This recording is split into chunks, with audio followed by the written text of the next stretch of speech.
highly anticipated sequel to Five Nights at Freddy's is finally in theaters. Here's my review.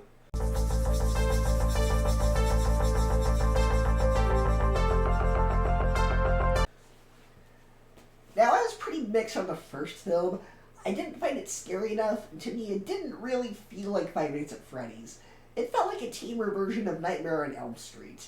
This one was actually scary. This one actually had the tense feeling you get when you play a Five Nights at Freddy's game. The pacing overall is better, there's a fair bit of dark humor, the animatronics actually feel like a threat, and there's quite a bit of creepy imagery. Number 1, the body count is always bigger.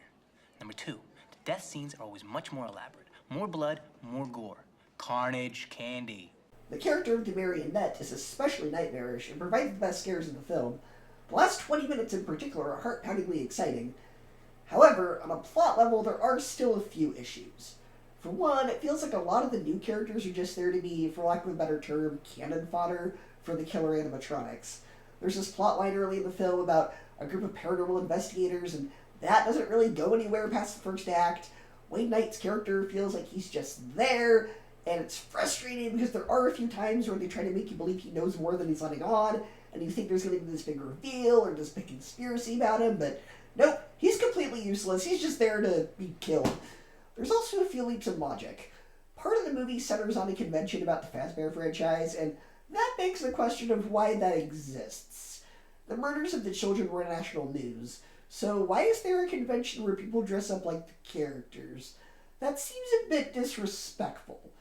I think it's supposed to be a meta-commentary on the fandom, kind of like how the Scream movies were a meta-commentary on horror, but I don't know, I don't think it worked. Also, I didn't really buy Josh Hutcherson and Elizabeth Leal's relationship in this one. It worked better in the first one, and here it feels kind of forced in, especially because Leal is essentially the main focus in this one instead of Hutcherson. Overall, though, I was far more entertained than the previous entry. If you're not a fan of the games, you probably won't like it as much, but if you are a fan, I'm happy to say that this is Fanservice at its best. For me, it's an A-, a 9 out of 10, and a 4 out of 5 stars.